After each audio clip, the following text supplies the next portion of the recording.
Hello, everybody. It's Julie from the Feargiveness community, and I am sitting in my storytime corner. Today, we took our storytime outside for sensory play, where I have a fishbowl of water beads below me, and I have been digging in my hands in it following my pass out and really thinking about the colors within and about my feargiveness journey. And this journey is really about color and how to see color, how to color chronic pain. Every color holds a vibration. And as I learn about my own rainbow and how each color connects to it, love for some is red, and it for others it's pain. And for me, love is pink.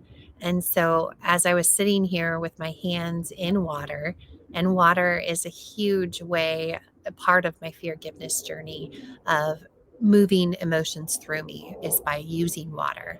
And I drink 2 or 3 of these a day, and water holds vibration as well. So what you put into your water, I use color, um, matters. Words of affirmation, being kind, all of that. I know when I'm sipping it, it is nourishing me and healing me from the inside out. And as I sit with these water beads that have so many colors, it's a whole rainbow. I found myself pulling out colors today. And the color that I pulled for myself earlier from my color cards was pink for presence. And every time I pull the pink color card, it means that I need self love. I need presence of myself in my life to focus on me. And part of this journey, when this pink comes in, it's pouring. It's about pouring self love back into me. Am I doing my jam sessions? Am I really living my gratitude list? And that is my get list is gratitude elevates truth. Am I living my best, my highest self?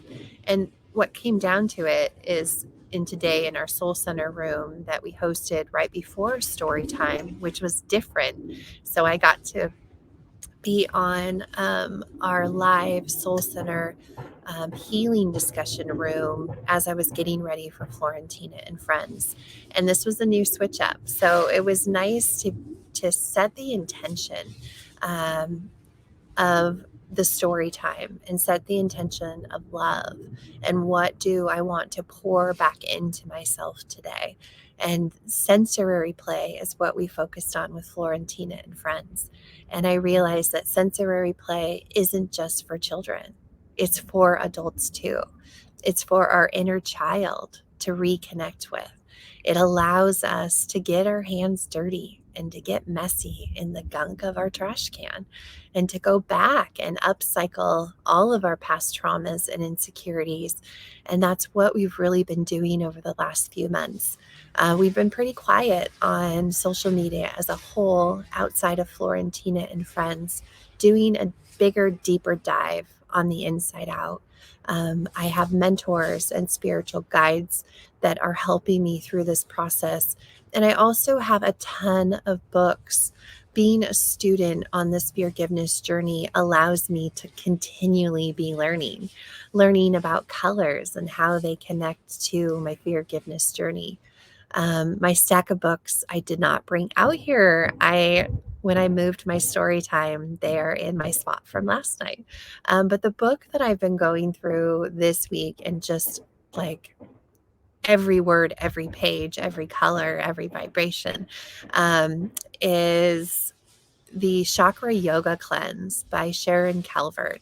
And she wrote a book that we had on our Florentina and Friends story time called Rainbow Warriors.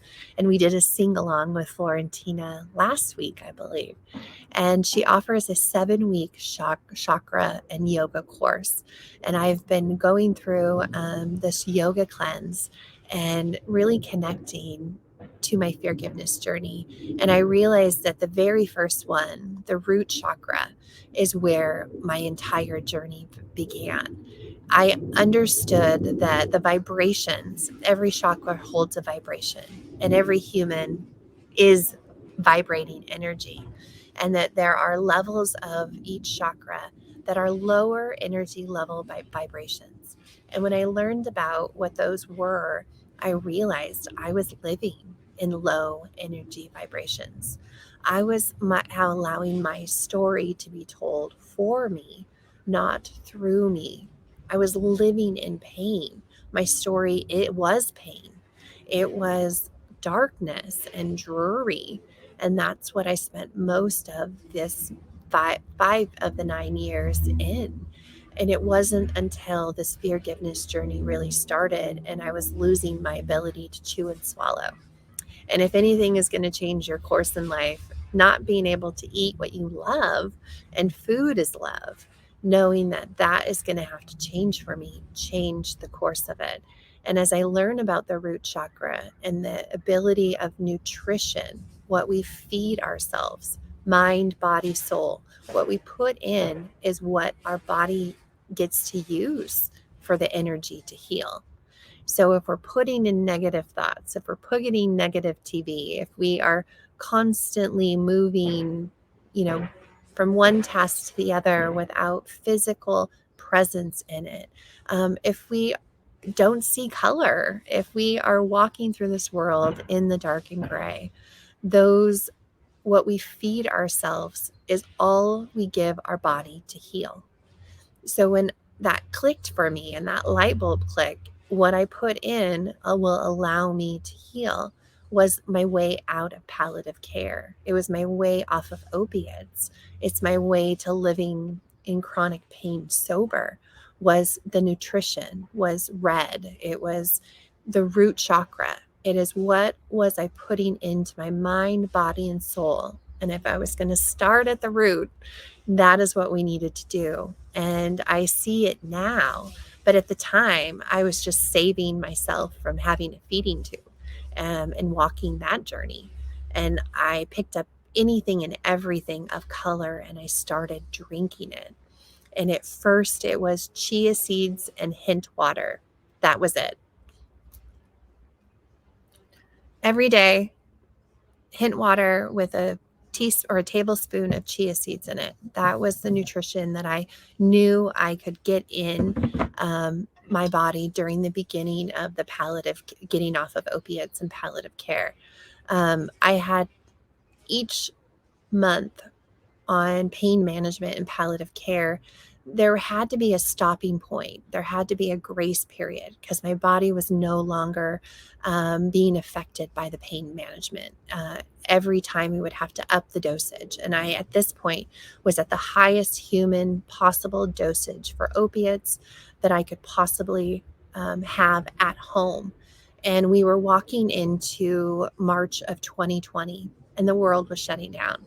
And I had an appointment with my doctor for a new pain management regimen and a higher dose of narcotics that would need to be used. And we were looking at adding a ketamine patch for pain. And I sat there knowing that the world was shutting down and we didn't know what that looked like. And I knew that palliative care, they were explaining how hard it was going to be over the next couple of weeks as they've tried to figure out how to get meds and how to maintain the level of meds that we needed. And I just remember saying no. Like there were moments where I had to do that detox every month. I would have to cold turkey off of these opiates so they would work again. And I would have these 2 weeks that I would do it. I would live in chronic pain without pain management. And so I realized that I just needed to extend those 2 weeks and feed myself the love from the inside out that was needed, in addition to losing my ability to chew and swallow. So we started on a course of drinking in everything we could. It started with hint water and chia seeds, and then we found freeze-dried powders. So freeze-dried fruits and vegetables that I could add to my hint water and chia seeds and receive the nutrients that I needed from the inside out. And it began a journey of exploration, of color, of putting my rainbow on repeat. But I realize now that by starting at the base, starting at that root chakra and making sure whatever I was feeding myself from the inside, outside, upside, downside was in color. The affirmations that I was putting in, the colors that that I had around me, what I was reading, what I was watching, what I was listening to. In 2020, at the very beginning, we were all bored, and I found TikTok, and that was my first experience with TikTok, and it took away so much time. It took away the boredom, and not only were we bored in 2020, I live horizontally. So being bored is a lot of the world that I live in. Before, I have these boards. They're boards. One is wood and it holds all my crystals on it. Another one is blue. Another one's yellow. Sometimes they hold books on the bed of what I'm going to be reading that day. Other days, they just have a line of juices and sips and straws to work through. Some days they have color and color cards. But these boards allow me to sit quietly in the space that my body needs to recover, but I allow my mind and my spirit to wander and to explore and to go on mind holidays, to swim in rainbows.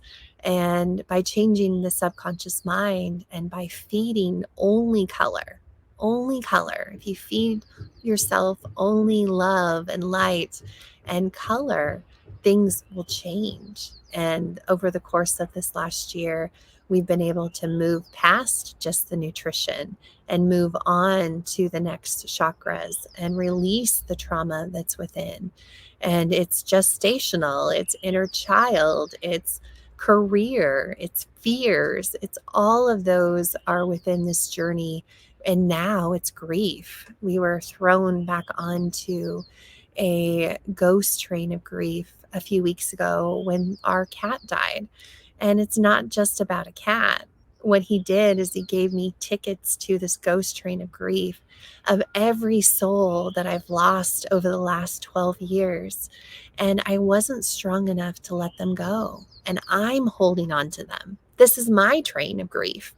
These are my people and my hearts and souls and beings that are excited to celebrate me, but they also have a tinge of sadness because I'm still holding on to them. My grandmother passed away 12 years ago, and she's on this train. I have coworkers that I've lost over the last few years on being away from social media. I missed those connections, and I miss those hearts in my life.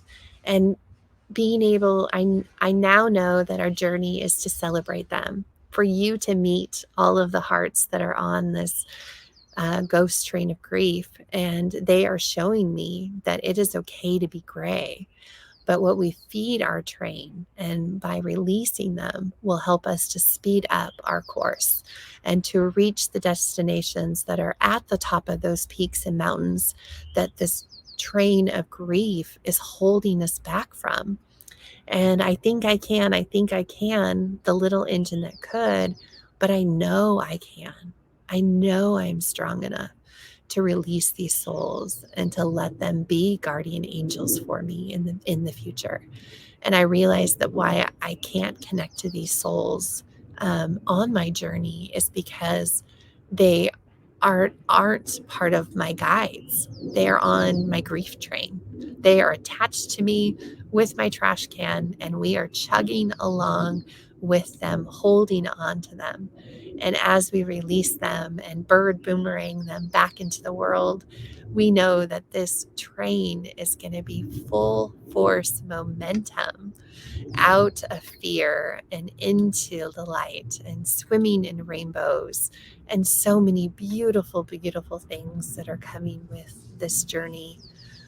I'm excited to keep filling up. I pulled out all of the pink balls to fill up my cup today with pink and love and presence. And I have an entire rainbow to flow through my fingers and it's full of crystals and gems in it that I get to dig in and find all the extra pieces that are left from our Florentina and Friends story time. We dropped a rainbow in here with Legos that we got to seek and sift out. We have a lot of tools to help us. And right now, I'm just going back through it and pulling out all of the crystals because I can hear them that we had dropped in for our story time sensory play today. And I get to be with the birds and the clouds, and I've had a crow already join me. The dogs are eating all of my water beads, balls that keep flying everywhere. And it's just been a really fun morning of energy and love and soul connections and Florentina and Friends and this opportunity to be out here in Mother Nature, digging a little bit more into my forgiveness journey. I realized this week that I'm a creator of content. I like to capture my forgiveness journey. I'm good at capturing the content. Now I need to create it out into the world and create. There are moments like this throughout my forgiveness journey that I've done alone. And I've sat here and did jam sessions in my water beads and sensory play and really reparented and replayed with my inner child. And I'm realizing that when I say I suck at something, I only say I suck at something if I want to get better at it. If I say I suck at grief, I do. I really suck at it. I say the wrong things. I do the wrong things. I'm a student of grief because I want to be better at it. And so when I say I suck at something, it's when I say the words I suck at it, that means that I need to dig deeper and find a way to, what's the opposite of that? I can teach another. How cool would that be? I could teach another about grief. I can teach another about color. And so as I suck at these things, I know that it is just a student. It allows me to be a student to understand the reconditioning, that the conditioning that I have as in my own forgiveness trash can. And how do I give kindness to it and kill it with kindness? And I think that, interesting, student, understanding, conditioning, kindness. I suck at all those. There we go. So I'm going to be, my suck is a student, understanding, or unconditioning. Ooh, that could work. The conditioning with kindness. And gonna work on that. So I know I suck at grief. I know I suck at a few things. And I love that I do suck at them because I get to now be a student of them. And I thank you for joining me on this forgiveness journey. You may see a lot of random content being put out as I step into my creative, my inspired actions to create from the captures that I've already have in my phone. And I think that there's like 30,000 photos.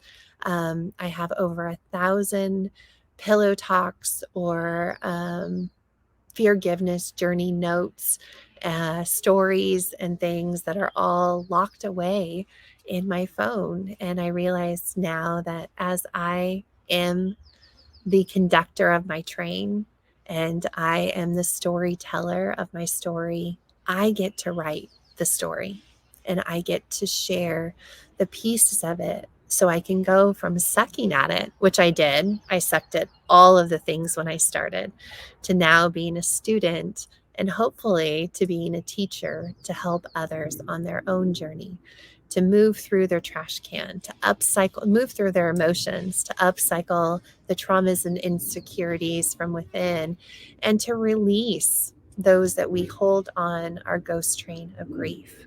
And all of that is full of a lot of color. So I will be back again here next week, or hopefully in another story time, the story after the story. Thank you so much. Have a wonderful day, everybody.